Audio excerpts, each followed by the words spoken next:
عزیزان گرامی، دنیا یہ محسوس کر رہی ہے آج کہ محمد عربی صلی اللہ علیہ وسلم کسی عام انسان کا نام نہیں ہے، وہ کائنات کی چھپی ہوئی رازوں کو جانتا تھا۔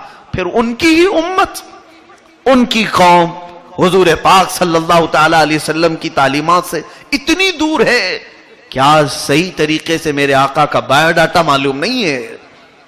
ان کی امت کو حضور کرم صلی اللہ تعالی علیہ وسلم کی تھوڑی سی سیرت پوچھ لی جائے، ہمارے بچے ہر چیز سے ناواقف ہیں، نہ رسول کریم صلی اللہ علیہ وسلم کے عظیم خاندان سے واقف، نہ آپ کے معجزات سے واقف، نہ آپ کے گھر، آپ کے صحابہ، آپ کے ازواج، آپ کی اولاد، آپ کی مکی زندگی، آپ کی مدنی زندگی، کسی سے واقف نہیں۔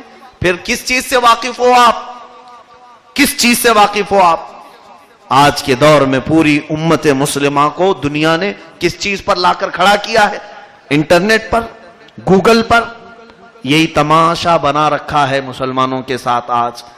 ظاہر سی بات ہے میرے عزیزو، آج یہ نوجوان قوم، اس کو جو بزی رکھا جا رہا ہے ٹک ٹاک میں، میوزیکلی میں، صرف اس لیے کہ یہ حضور کو پڑھنے کی اس کے پاس فرصت ہی نہ رہے، یا اپنے نبی کو جاننے کی اس کے پاس وقت ہی نہ رہے، فضولیات میں پڑا ہوا ہے، اور ایسی ایسی واہیات، ایسے بکواس چیزیں انٹرنیٹ پر اب لائی جا رہی ہیں جس کو ہم سمجھ سکتے ہیں کہ یہ اخلاق کا قاتل ہے، ہمارے عظیم اخلاق و کردار کے قاتل ہیں۔ ہمارے بچوں کو جب میں اس حال میں دیکھ رہا ہوں تو دل درد سے دکھتا ہے، ان نوجوان بچوں کو جن کے سر کبھی حضور پاک صلی اللہ تعالی علیہ وسلم کی عظیم دستار سے سجے ہوئے ہیں، ان کا نام میرے آقا کے نام سے جڑا ہوا ہے۔ مسلمان بچہ جب بے راہ روی کا شکار ہوتا ہے تو ظاہر سی بات ہے درد میرے آقا تک پہنچتا ہے۔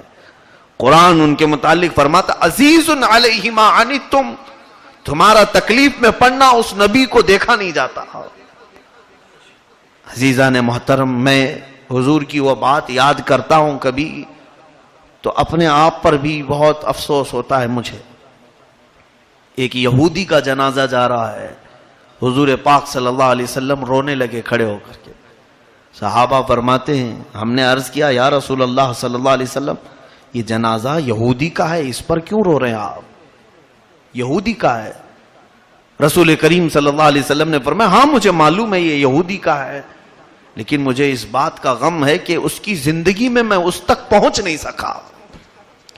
کاش میں اس کی زندگی میں اس تک پہنچ کر کے ایمان کی دعوت اسے دے چکا ہوتا، شاید وہ ایمان لاتا اور آج جنت کی طرف جا رہا ہوتا۔ اس کا دوزخ میں جانا مجھے دیکھا نہیں جا رہا ہے۔ وہ رحیم رسول ہے ہمارا، وہ کریم آقا ہمارا ہے۔ تو آج یہ جس قدر نوجوان بے راہ روی کے شکار ہیں، کیا رسول کریم صلی اللہ علیہ وسلم کو تمہارے اخلاق کی خبر نہیں پہنچتی ہوگی؟ کیا تمہارے عادات نبی کونین صلی اللہ تعالی علیہ وسلم تک نہیں پہنچائے جاتے؟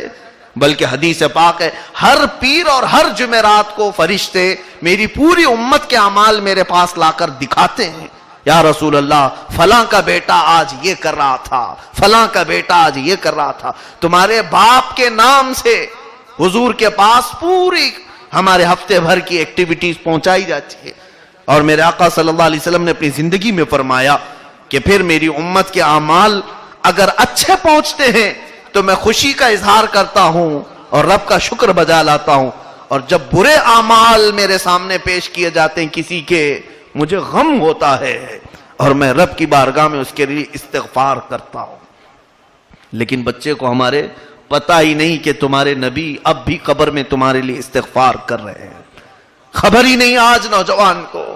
یہ ننگا ہو کر کے ٹیلی ویژن پر آنے کو سمجھتا ہے کہ میں دنیا کا سٹار ہوں۔ موبائل کے ایک ایپلیکیشن میں اونچی حرکتیں اور نیچ حرکتیں کرنے کو آج فخر سمجھا جا رہا ہے۔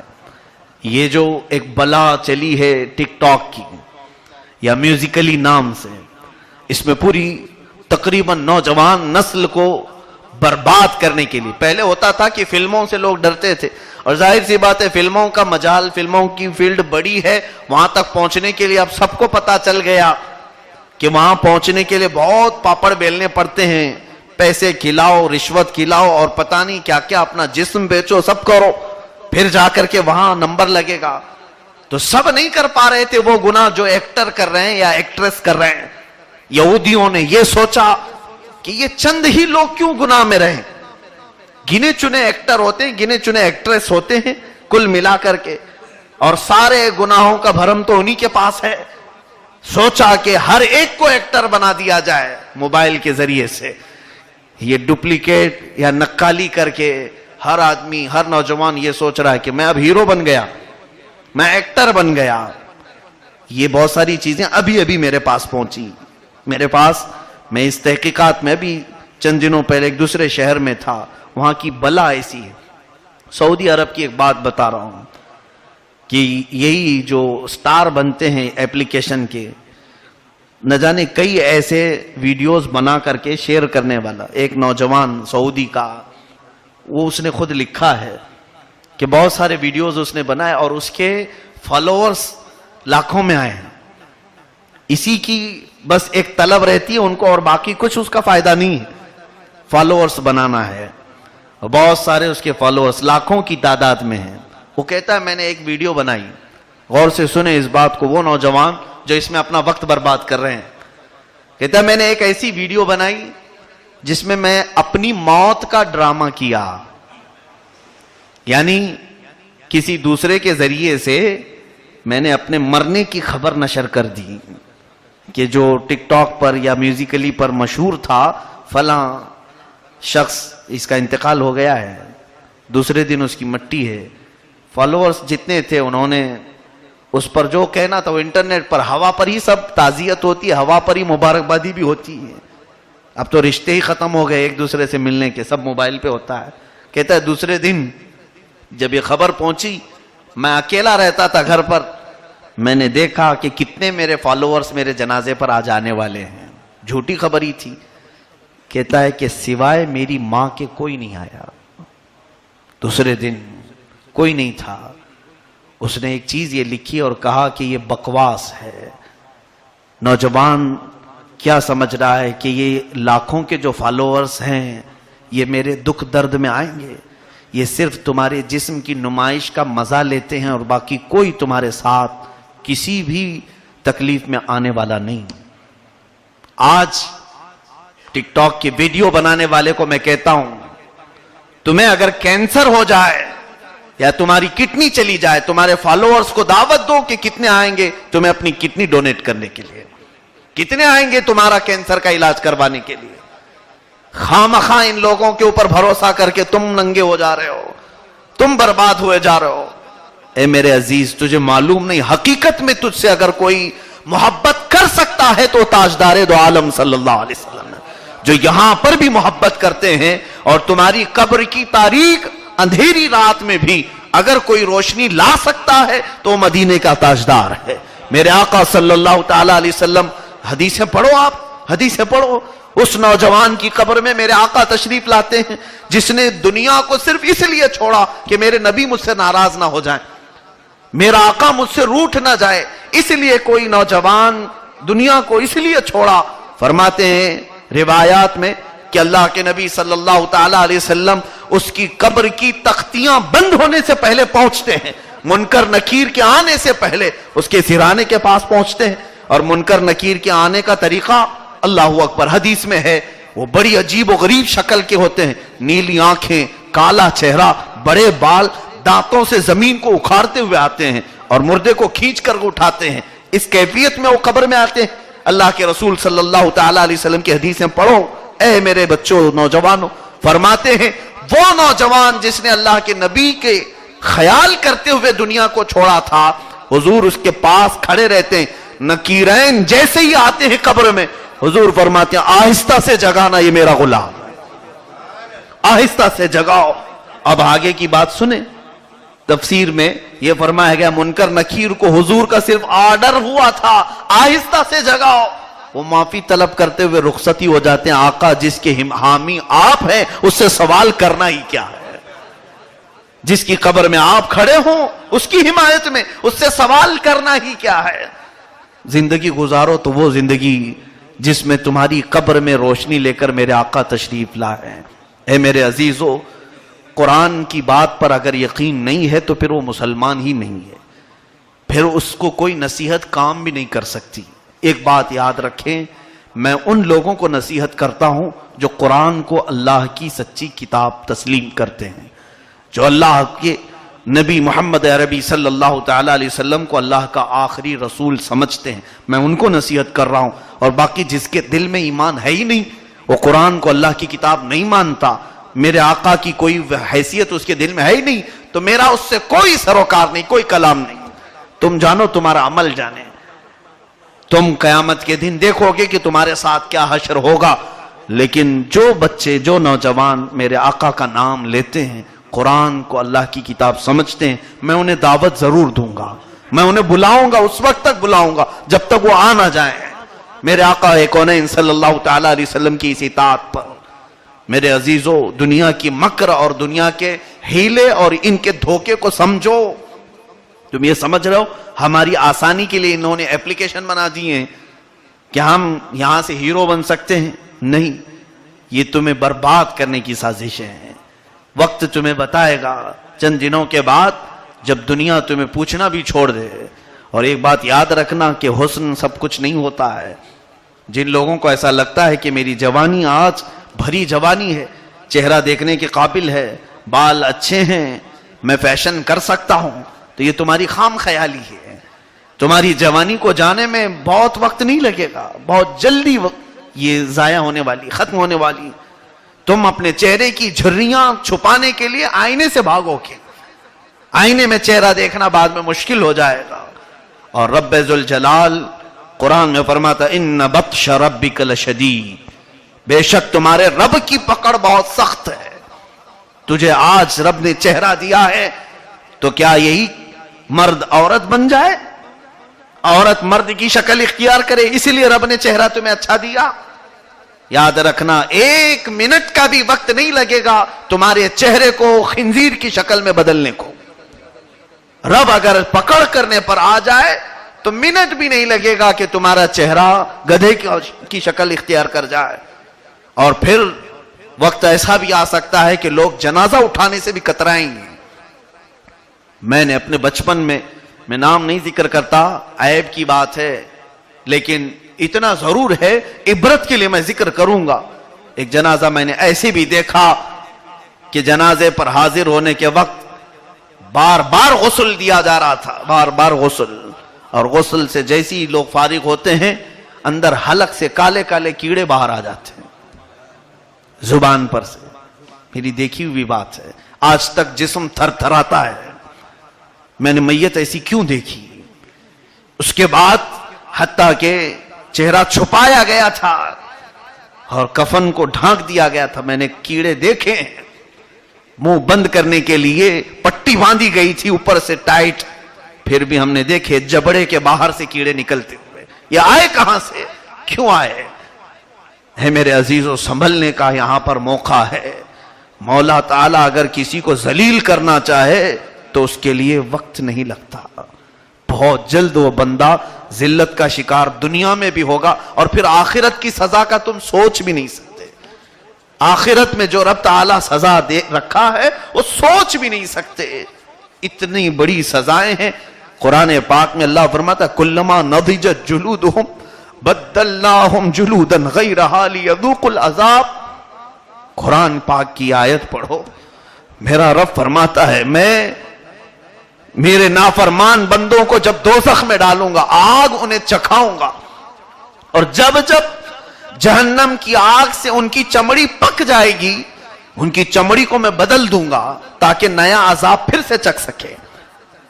ہماری چمڑی کو بار بار بدلا جائے گا۔ کلما نضجت جلودہم، قرآن کی آیت میں پڑھ رہا ہوں، جب جب چمڑی پکے گی، آگ سے پک جاتی ہے۔ ہمارے جسم کے اندر پین ریسیور ہے، درد کو ریسیو کرنے والی چیز، ہم چمڑی کو بار بار بدلیں گے۔ میں اس آیت پر رک گیا۔ حضرت کعب احبار رضی اللہ تعالیٰ عنہ تابعی ہیں، مفسر قرآن ہیں، آپ سے پوچھا گیا جہنم میں یہ چمڑی بدلی جائے گی؟ آگ سے جل جانے کے بعد پھر دوسری چمڑی لگائی جائے گی تاکہ نیا عذاب چکھ سکے، کتنے بار بدلا جائے گا؟ اللہ اکبر. حضرت کعب احبار فرماتے ہیں 1 گھنٹے میں 70 چمڑیاں بدلی جائیں گی, 70 بار بدلا جائے گا.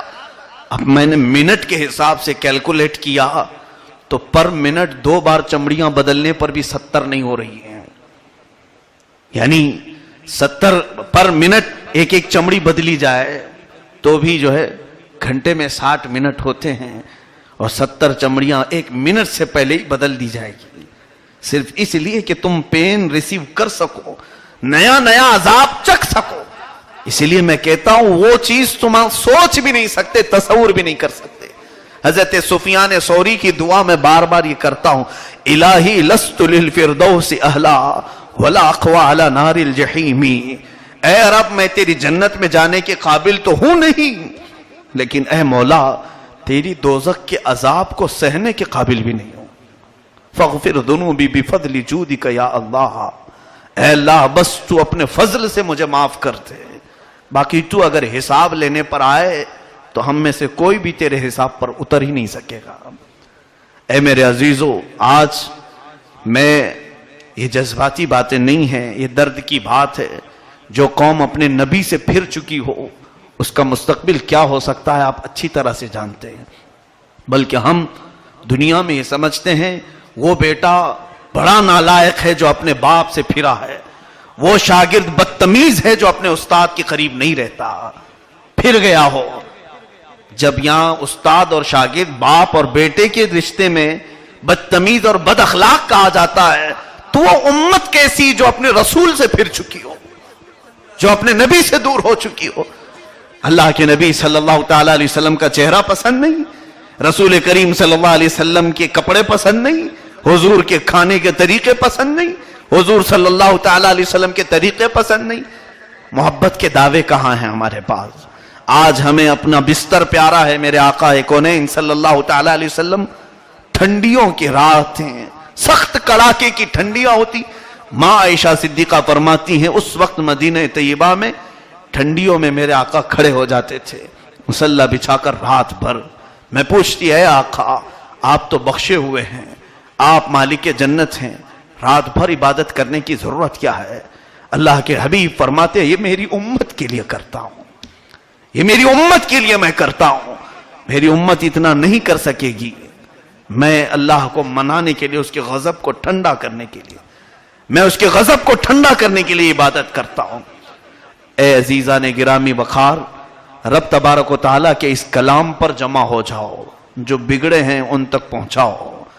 تمہاری زندگی کو سپائل کرنے کے لیے, برباد کرنے کے لیے, پوری طرح سے ندی نالوں میں ختم کرنے کے لیے دنیا تو بیٹھی ہے, انتظار کر رہی ہے. مجھے بتاؤ آج کسی نوجوان کی موت ہوتی ہے گناہوں پر تو کتنے ایسے ہیں ایپلیکیشن بنانے والے جو اس کی تعزیت میں آتے ہیں, اس کی میت میں آتے ہیں. کون ہے جو اس کی بخشش کے لیے ایک سورہ فاتحہ پڑھتا ہے؟ کون ہے جو اس کے لیے استغفار کرنے کے لیے آتا ہے؟ وہی بوڑھی ماں, وہی بوڑھا باپ جس کو تم کسان سمجھ کر کے چھوڑ گئے تھے. ان دوستوں اور یاروں کے پیچھے انٹرنیٹ پر تم نے یہ سمجھا تھا کہ یہی سب کچھ ہے. جب مرو گے تب پتا چلے گا کہ تمہارے پیچھے صرف تمہارا بوڑھا باپ قبر پر آتا ہے, تمہارے وہی بھائی قبر پر آتے ہیں جن سے تم خفت محسوس کرتے تھے, تم اپنے آپ کو تنگی محسوس کرتے تھے. اے میرے عزیزو, دنیا وہ نہیں ہے جو دکھتی ہے. قرآن میں اسی لیے تو رب تعالیٰ نے فرمایا قل متاع الدنیا قلیل, اور اللہ تعالیٰ نے یہ بھی فرمایا ہے کہ یہ غرور ہے. دنیا غرور کا مطلب یہ ہوتا ہے کہ دھوکہ دینے والی ہے, جو دکھتا ہے وہ ہوتا نہیں. اور دنیا کو میرے آقا نے یہ بھی فرمایا موج سراب کی طرح ہے, ڈیزرٹ میں, صحرا میں, جہاں بہت دور تک ریت ہوتی ہے. کسی کو لے جا کر کے چھوڑو, ڈیزرٹ کی موت آپ کو معلوم ہے؟ موج سراب کی موت مشہور ہے. افریقہ کے صحراؤں میں ہزاروں جانیں جاتی ہیں. کس وجہ سے جانتے ہیں؟ اگر کوئی صحرا میں اتر گیا, شدت کی پیاس لگی ہوتی, شدت کی پیاس, اور اس کو ایسا لگتا ہے دور پانی چمک رہا ہے. ریت پر جب سورج کی روشنی پڑتی ہے تو ایسا لگتا ہے پانی ہے, تو یہ پانی کی تلاش میں وہ بھاگتا بھاگتا جاتا ہے. قریب پہنچتا ہے تو پانی نہیں, ریت ہے. پھر پیچھے پلٹ کر دیکھتا ہے, ادھر پانی لہراتا ہوا دکھتا ہے, موجیں مارتا ہوا. یہ پلٹ کر کے ادھر بھاگ کے آتا ہے, وہاں پانی ہوگا. پانی نہیں، سورج کی روشنی جو ریت کی چمک سے پانی کی شکل دکھتی ہے، وہ اسی پانی کی تلاش میں صحرا میں مر جاتا ہے، دم توڑ جاتا ہے. اس کو موج سراب کی موت کہتے ہیں. یہی حال دنیا کا ہے. یہاں دنیا جو دکھتی ہے وہ ہوتی نہیں. ہر نوجوان اس کو کامیابی سمجھا. یہ ایپلیکیشن میں، اس میں ایکٹر بننے میں کامیابی. یہ موج سراب کی طرح ہے جو تمہیں بھگا بھگا بھگا کر کے مار ڈالیں گے، ختم کر دیں گے. پھر جس دن تمہارا جنازہ اٹھتا ہے تب پتا چلے گا کہ میں پانی سمجھ کر کے آتا تھا، لیکن یہاں کہیں پانی نہیں ہے. یہ سب میری موت کی دعوت ہے، یہ سب مجھے مارنے کی دعوت ہے. اے میرے عزیزو، اس میسج کو دوسروں تک پہنچائیں کہ دنیا وہ نہیں. اللہ کے نبی صلی اللہ تعالی علیہ وسلم کو اور کتنی دن تک تم دکھ پہنچاؤ گے؟ میرے آقا کونین صلی اللہ علیہ وسلم کو ٹھیس پہنچانا. مجھے اس بات کا اندازہ ہوتا ہے کہ ہم اپنے باپ سے بہت محبت کرتے تھے اور اپنے باپ کی قدر بھی کرتے تھے، اور ظاہر سی بات ہے باپ کو ہم تکلیف پہنچانے کو بہت بڑا عیب سمجھتے تھے. ہونا بھی چاہیے، آپ کے ہاں بھی ہوگا، لیکن میں نے پریکٹیکلی طور پر دیکھا ہے کہ باپ کو کس چیز سے تکلیف ہوتی، وہ سب چیزیں ہم کو معلوم ہیں، ہم وہ کام نہیں کرتے. کبھی ایسا ہوتا کہ ہمارے صبح کے لیٹ اٹھنے سے باپ کو بہت سخت ناراضگی تھی. میں اپنے گھر کی بات بتا رہا ہوں، یہ کام ہم ہونے نہیں دیتے. اور ان کی ناراضگی دن بھر کی، ہمارے کام کاج میں سب سستی آ جائے، دل نہیں لگے. میں نے یہ دیکھا کہ اگر جس سے ہم محبت کرتے ہیں وہ باپ ہو، اس کی ناراضگی ہمارے کام کاج سب ٹھپ پڑ جاتے ہیں. تو جو ہم سے محبت کرتا ہے بے انتہا، قرآن جس کی محبت کا شاہد ہے، وہ محمد الرسول اللہ صلی اللہ علیہ وسلم. اور قرآن نے یہ تک کہا النبی اولا بالمؤمنین من انفسہم، نبی تمہاری جانوں سے زیادہ قریب ہیں. تو یہاں سے ایک نتیجہ یہ نکلتا ہے کہ ہمارے برے کاموں کا کتنا دکھ رسول اللہ تک پہنچتا ہے، میرے آقا اس کونین صلی اللہ تعالی علیہ وسلم تک. تو پھر اگر کوئی جرت کرنا چاہتا ہے، حضور اسے دیکھ رہے ہیں پھر بھی وہ ناچنا چاہتا ہے، تو اب یہ اس کی مرضی ہے، میں اس پر چھوڑتا ہوں. اور اگر کسی کو خوف ہے، ڈر ہے، میں اپنے رسول کے ہوتے ہوئے، ان کے دیکھتے ہوئے بدتمیزی اور بد اخلاق نہیں بن سکتا. میرا نبی مجھے دیکھ رہا ہے. اتنا بھی اگر کسی کے اندر خیال آ جائے تو مجھے امید ہے کہ وہ پلٹ آئے گا، مجھے امید ہے کہ یہ برے کام سے وہ توبہ کر لے گا. ورنہ پھر ملک الموت بہت جلدی تمہارے قریب آنے والے. ورنہ حدیث پاک میں یہ بھی ہے، ہر دن ملک الموت ایک بار تمہارے گھر کی زیارت کر کے جاتے ہیں، دیکھ کے جاتے ہیں ہر دن. آج بھی ہمارے گھر ملک الموت آ کر گئے ہوں گے، ہر ایک کے گھر وہ جا کر کے آتے ہیں. اور جس دن اس کی موت آنی ہوتی ہے 3 بار آتے ہیں، 3 بار آتے ہیں. اتنا بھی اگر کسی کے اندر احساس ہو کہ آج میرے گھر موت کا فرشتہ آ کر گیا ہے، مجھے دیکھ کر گیا ہے، اس کی موت کب ہے انہیں معلوم ہے، وہ وقت آنے سے پہلے ہمیں توبہ کر لینی چاہیے. وَأَطِيعُوا اللَّهَ وَالرَّسُولَ لَعَلَّكُمْ تُرْحَمُونَ. یہی خلاصہ ہے، اللہ اور اس کے رسول کی اطاعت کرو، تم پر رحم کیا جائے گا، تم پر رحم کیا جائے. اور صحابہ پر جو مولا نے رحم کیا وہ ہمارے سامنے ہے. اللہ اکبر. یہ صحابہ ہیں جو رسول کی اطاعت میں لگے. تو پھر دریائے نیل کو بھی عمر فاروق نے خط لکھا تو دریا خط سے ہی بہنا شروع ہو گیا. ان کی حکومت انسانوں پر ہی نہیں تھی، دریا کو کہتے بہہ جا تو بہہ جاتی. حضرت طارق بن زیاد یورپ جا رہے ہیں، اسپین جا رہے ہیں، بیچ میں سمندر آیا، میڈیٹرین سی. صحابہ رک گئے، تابعین رک گئے گھوڑے لے کر کہ یہاں سے کشتیاں بھی نہیں، کیسے جائیں. انہوں نے اعلان کیا اللہ اکبر کہو، یا رسول اللہ کہو، گھوڑے دریا میں ڈال دو، چلو. صحابہ کہتے ہیں طارق بن زیاد کے پیچھے گھوڑے دوڑاتے ہوئے نکل گئے، دوسرے کنارے پر آئے، کسی گھوڑے کی ٹاپ پر ایک بوند پانی تک نہیں لگا تھا. یہ حکومت ہے. اس لیے کہ مولا نے ان پر رحم کیا اس بنیاد پر کہ وہ رسول کی اطاعت میں تھے، میرے آقا کی اطاعت میں لگے ہوئے تھے. کائنات کی ہر چیز کو مولا ان کا مطیع و فرما بردار بنا.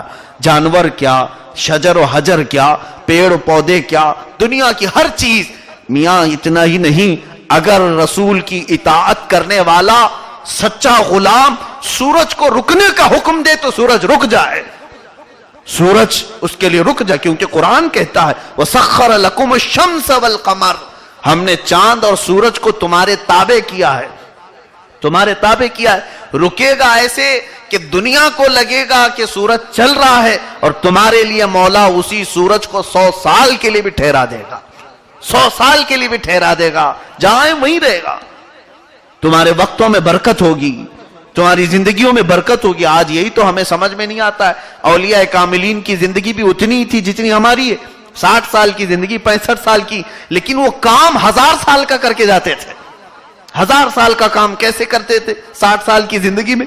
اس لیے کہ مولا نے ان کی زندگیوں میں رحم اتنا کیا تھا کہ سورج روک دیے گئے، زمانے کو روک دیا گیا، اور وہ 1000 سال کا کام 50 سال میں کر کے چلے گئے۔ ان کے لیے ساری کائنات مسخر کر دی جاتی، زمین کو سمیٹ دیا جاتا ہے، 100 کلومیٹر کا سفر ان کو 1 کلومیٹر پر طے کرا دیا جاتا ہے، بلکہ اس سے بھی کم۔ اسی لیے تو سیدنا عبد القادر جیلانی رضی اللہ تعالیٰ عنہ فرماتے ہیں میں مشرق میں ہوں اور میرا مرید مغرب میں ہو، اور اگر اس کا سطر کھل جائے تو میں وہیں سے اس کی سطر پوشی کر دوں۔ یہ فاصلے ان کے لیے سمیٹ دیے جاتے ہیں، دنیا ان کے لیے۔ خود غوث پاک فرماتے ہیں کہ نظرت الی بلاد اللہ جمعا کخردلۃ علی حکم اتصالی، میں اللہ کے پورے شہروں کو ایسے دیکھتا ہوں جیسے رائی کے دانے کو ہتھیلی پر دیکھتا ہوں۔ ان کے لیے سب سمیٹ دیا جاتا ہے، کیوں؟ صرف اسی بنیاد پر کہ وہ رسول کی اطاعت میں ہیں، وہ اللہ اور اس کے رسول کی اطاعت میں ہیں۔ خلاصہ کلام یہی ہے جو علامہ اقبال نے کہا، شعر پر میں ختم کرتا ہوں، ان کے جو ہم غلام تھے خلق کے پیشوا رہے، ان سے پھرے جہاں پھرا، پھر آئی کمی وقار میں۔ وآخر دعوانا الحمدللہ رب العالمین۔